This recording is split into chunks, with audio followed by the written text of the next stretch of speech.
Welcome to grids கோஷன். நான் உங்கள் grids பேசுகிறேன். ஹாய்.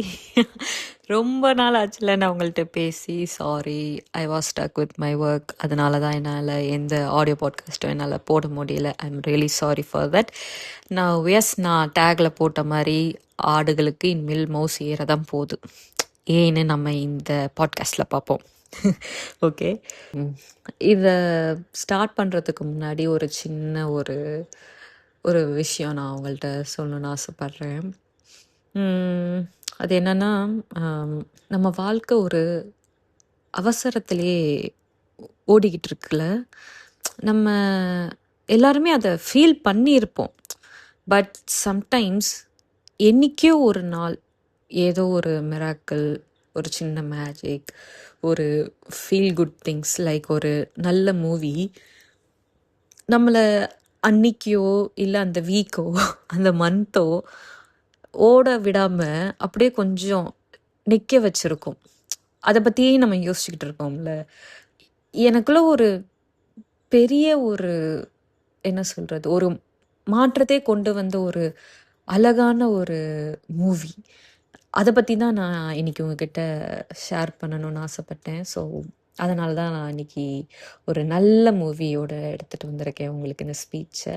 அந்த அழகான படம் தான் த ஷீப் டிடெக்டிவ்ஸ். இந்த மூவியில் வர ஒரு அழகான சின்ன கிராமம், அந்த க்ரீனரி, அந்த சாலிட்யூட், அதெல்லாம் பார்க்கும் போதே எனக்கு ஒரு மாதிரி ஆகிருச்சு. அவ்வளோ அழகு, அவ்வளோ ஒரு பீஸ்ஃபுல்னஸ், அது அமைதி. ஆக்சுவலி நம்ம சர்வைவ் பண்ண பணம் ரொம்ப முக்கியம்தான். ஆனால் உண்மையாக பார்த்தா நம்ம எல்லாரும் இன்னைக்கு பணத்தை தேடியும் புகழை தேடியும் தான் நிறைய விஷயம இழந்துட்டு ஓடிட்டு இருக்கோமோ அப்படின்னு எனக்கு தோணுச்சு. ஆனால் அந்த படத்தில் வர ப்ரொட்டகனிஸ்ட் நமக்கு ஒரு விஷயத்த ரொம்ப நிதானமாக புரிய வைக்கிறாரு. என்னன்னா, ஒரு மனுஷன் வாழ்கிறதுக்கு ரொம்ப பெரிய வசதியெல்லாம் தேவையில்ல. உண்மையான அன்பும் ஒரு சிம்பிளான எளிய மனசு with full of love, affection மட்டும் இருந்தால் போதும் அப்படின்னு புரிய வச்சிருக்காரு. சூப்பர்ல.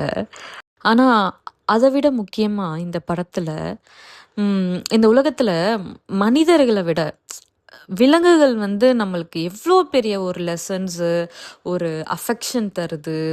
அண்ட் ஒரு சின்ன சின்ன ஆட்டுக்குட்டி கற்றுக் கொடுக்குற ஒரு லெசன்ஸ் எப்படி நம்மளுக்கு ஒரு சோல், நம்மளோட ஆன்மாவை அது டச் பண்ணுங்கிறது தான் இந்த மூவியோட கோரே.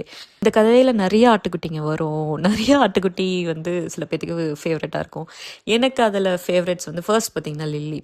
லில்லி எப்படி பார்த்திங்கன்னா, knowledge plus love is equal to Lily. ஏன்னா நாலேஜ் இருந்தாலும் சில பேர் கொஞ்சம் ஈகோ ஆர் ஹெட் வெயிட், எனக்கு எல்லாமே தெரியும், நான் ஏன் எல்லாத்தையும் இது பண்ணணும் அப்படின்ட்டு இருப்பாங்க. நான் ஏன் எல்லாத்தையும் அரவணைச்சு போகணும் அப்படிங்கிற ஒரு விஷயம் இருக்கும். ஆனால் லில்லி கிட்ட அப்படி இல்லை. அவங்களுக்கு அவ்வளோ நாலேஜ் இருந்தாலுமே she use to bring every one together. அந்த கடைசியில் அந்த ஜார்ஜை உள்ளே எடுக்கிறது, செபாஸ்டின் அவங்க கூட்டத்துக்குள்ளே வர வைக்கிறது, அது எல்லாமே பார்த்திங்கன்னா ஒரு தூய அன்பு, ஒரு பியோர் லவ் மட்டும்தான் லில்லி கிட்ட இருக்கும். அதெல்லாம் ஒரு பேசிக் ஹியூமன் பீயிங், ஒரு நாலேஜ் வித் லவ் எப்படி இருக்கணுங்கிறதுக்கு எக்ஸாம்பிள் அதுதான் அது மட்டும்தான். நெக்ஸ்ட் பார்த்தீங்கன்னா நம்ம ஹீரோ செபாஸ்டின் சார். அவருக்கு அவர் பாஸ்டில் நடந்த ட்ராமாஸ்லாம் அவரை உருக்குனாலும், இப்போ இருக்கிற அந்த கூட்டம் அவரை ஒதுக்கி வச்சாலுமே he still stands for his friend. அவரை அந்த பாஸ் ட்ராமாலேருந்து காப்பாற்றினார்ல நம்ம ப்ரோட்டகானிஸ்ட். அவருக்காகவும் இப்போ அந்த கூட்டம் அவரை சேர்த்துக்குதோ இல்லையோ, ஆனால் என் கூட்டத்துக்காக நான் நிற்பேன்கிற அந்த ஒரு பக்குவமும் இருக்குல்ல.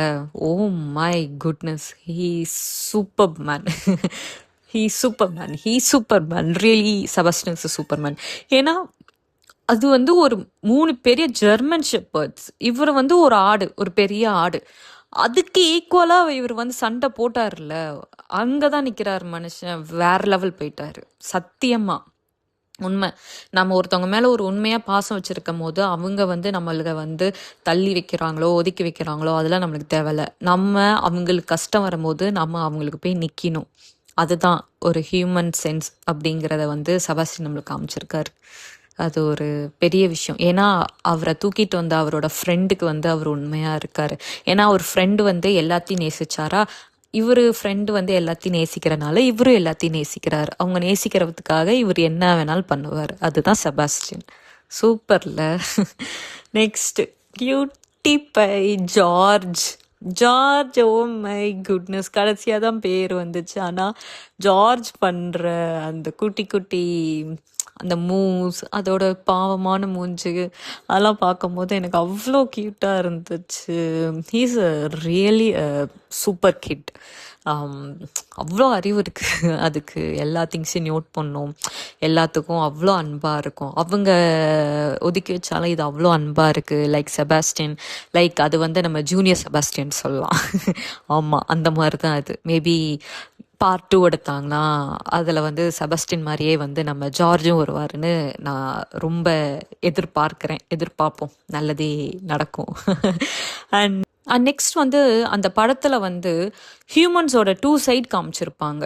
இது வந்து எல்லாரும் நோட் பண்ணி சொன்னாங்களா எல்லாம் எனக்கு தெரியல. பட் இதை நான் சொல்லணும்னு நினச்சேன். என்னென்னா, ஃபர்ஸ்ட் வந்து அந்த ப்ரொட்டகானிஸ்டோட பையன் பொண்ணு வந்து கைண்ட்னஸ், லவ் அந்த மாதிரி எடுத்துக்கலாம் நம்ம. பையன் வந்து க்ரூயல்ட்டி, ஒரு மர்டரர், ஒன்லி ஹேட், அந்த மாதிரி அவருக்கு இருக்குன்னு நம்ம சொல்லியிருப்போம். குறிப்பாக நீங்கள் ஃபர்ஸ்ட் அந்த பையனை பார்த்துக்கிட்டிங்கன்னா அவரோட குணம், ஏன் அவர் அவ்வளோ விரக்தியில் மன உளைச்சலில் அந்த ஒரு பாதகமான முடிவை எடுத்தார், தன்னோட சொந்த அப்பாவே கொலை செய்கிற அளவுக்கு அவருக்கு அப்படி என்ன ஒரு கொடுமையான கடந்த காலம் இருந்திருக்கும். உலகம் அவரை வெறும் ஒரு என்ன சொல்கிறது, ஒரு கொலைகாரன் தான் அவரை நம்ம எல்லாரும் டேக் பண்ணிடுவோம். ஆனால் அவருக்கு அப்படி மாறினதுக்கு பின்னால் இருக்கிற அவரோட மனவலியும் ஏமாற்றமும் நம்ம யாருக்குமே தெரியாதுல்ல. ஏன்னா வாழ்க்கையோட 2 சைடு இருக்குது. நம்மளோட ஒரு சைடு தான் நம்ம பார்த்துருக்கோம். அடுத்தது பின்னாடி என்ன இருக்குன்னு நம்மளுக்கு தெரியாது. ஸோ மேபி எனக்கு ஒரு ஆசை என்னன்னா, அவரும் அவங்க பொண்ணு மாதிரியே அவரோட மனசெல்லாம் திருந்தி, அவரோட தப்பெல்லாம் உணர்ந்து, அவரோட பாஸ்ட் ட்ராமாஸ்லாம் கிளியர் பண்ணிட்டு, இவரும் அவங்க தங்கச்சி கூட சேர்ந்து அந்த ஷீப் எல்லாத்தையும் பார்த்துக்கிட்டாருன்னா ரொம்ப சந்தோஷமாக இருக்கும். பார்ட் 2ல் அதை எடுத்தாங்கன்னா எனக்கு இன்னும் ரொம்ப ரொம்ப சந்தோஷமாக இருக்கும். நெக்ஸ்ட் வந்து அவங்களோட பொண்ணு, அதுக்கு அப்படியே ஆப்போசிட். ரொம்ப எப்படி சொல்கிறது, ஒரு இன்னோசன்ஸ், ஒரு கைண்ட்னஸ் எல்லாமே சேர்ந்ததாக இருந்தாங்க. அவங்க அப்பா எப்படி பார்த்துக்கிட்டாரோ அந்த ஷீப் அவங்க பார்த்துக்க ஆரம்பிச்ச அந்த சீன் வந்து எனக்கு அப்படியே கூஸ் பம்ப்ஸ் ஆச்சு. அவங்க கதை உட்காந்து சொல்லுவாங்களே, அது வந்து ரொம்ப கூஸ் பம்ப்ஸ் ஆச்சு. மனுஷங்களை வந்து இப்படி ஒரு கைண்ட்னஸ் வந்து மனுஷங்க கிட்ட இருக்கு அப்படின்னு எனக்கு மெய்யழகனுக்கு அப்புறம் இந்த படம் தான் எனக்கு காமிச்சிச்சு. நெக்ஸ்ட் வந்து என்னை ரொம்ப பிடிச்சது வந்து அந்த போலீஸ்மேன். அவர் ஒரு சின்ன டவுனில் என்ன கேஸ் வரப்போகுது, ஒரு சின்ன சின்ன பெட்டி கேஸ் தான் வரும். பட் அதையும் தாண்டி திடீர்னு ஒரு மர்டர், அதை அவர் முடிக்க பார்ப்பாரு. தெரிஞ்சோ தெரியாமலையோ அந்த பையன், நம்ம ப்ரொட்டகானிஸ்டோட பையன் அவருக்கு நிறையா ஹெல்ப் பண்ணியிருப்பாங்க. நெக்ஸ்ட் நம்ம லில்லியோட கேங், அவங்களாம் சேர்ந்து அவருக்கு நிறையா ஒரு மோட்டிவேஷன் அதெல்லாம் கொடுத்து அவரை ஒரு பெரிய என்ன சொல்கிறது டிடெக்டிவ் ரேஞ்சுக்கு அவரை மாற்றுவாங்க.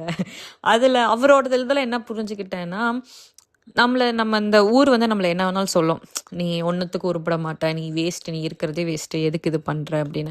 பட் நம்ம எல்லாருமே அந்த ஒரு கேஸ்க்காக காத்துக்கிட்டு இருப்போம். அந்த ஒரு கேஸில் வந்து நம்ம எவ்வளோ டிசிப்ளினாக, எவ்வளோ கான்ஃபிடன்ஸாக, எவ்வளோ ஒரு என்ன சொல்கிறது, ஒரு சப்ஜெக்டிவாக நம்ம அதை எடுத்து நம்ம பண்ணுறோமோ, நம்ம கண்டிப்பாக வந்து நம்மளுக்கு தேவையான ரெகக்னைசேஷன் நம்மள்ட்ட வரும். அதுதான் அவர்கிட்ட இருந்து கற்றுக்கிட்டேன். லைக் எம்எஸ் தோனி கதையில் இருக்கிற மாதிரி நம்ம எல்லாருமே அந்த ஒரு ட்ரெயினுக்காக தான் காத்துக்கிட்டு இருப்போம்.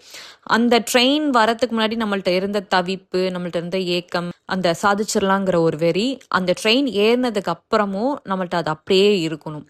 அது ஏறினதுக்கு அப்புறம் அது எல்லாம் முடிஞ்சாலுமே நமக்குள்ள வர அந்த ஒரு ஈகோவோ, ஒரு ஹை செல்ஃப் எஸ்டீமே வந்து ஒரு பெரிய ஒரு ஹெட் வெயிட்டோ அந்த மாதிரிலாம் மாறாமல் கைண்ட்னஸ், ஹம்பிளா, எவ்வளோ மனுஷங்களுக்கு நம்மளால் முடிஞ்ச ஹெல்ப் பண்ண முடியுமோ அதெல்லாம் பண்ணிவிட்டு நம்மளோட கடைசி ஸ்டாப்பில் நம்ம இறங்குற வரைக்குமே அந்த ஒரு அந்த ஈகர்னஸ் ஃபார் சக்ஸஸ், அந்த thirst for success with good kind heart அதெல்லாம் இருந்தால் மட்டும்தான் நம்மளால் அந்த கடைசி ஸ்டாப் வரைக்கும் போக முடியும் அப்படின்னு எனக்கு தோணுச்சு. இது மேபி எல்லாத்துக்குமே இது இருந்திருக்கலாம், பட் எனக்கு அது அப்படி தெரிஞ்சிச்சு. And last but not the least, நம்ம எல்லாரோட favourite the protagonist Hugh Jackman, my favourite Wolverine sir. நான் உல்ஃபா பார்த்துட்டு இந்த படத்தில் ஓ மை காட் என்னால் அவரை மனுஷனை என்னால் நினைக்கவே முடியல. ஏன்னா அவர் ஒரு உல்ஃப், அவர் ஒரு சூப்பர் ஹீரோ. அவர் எப்படி நீங்கள் மனுஷனை மாற்றலாம், நான் அப்படி தான் யோசிப்பேன். ஆனால் மனுஷன் வேற லெவலில் பண்ணியிருந்தார். He so good.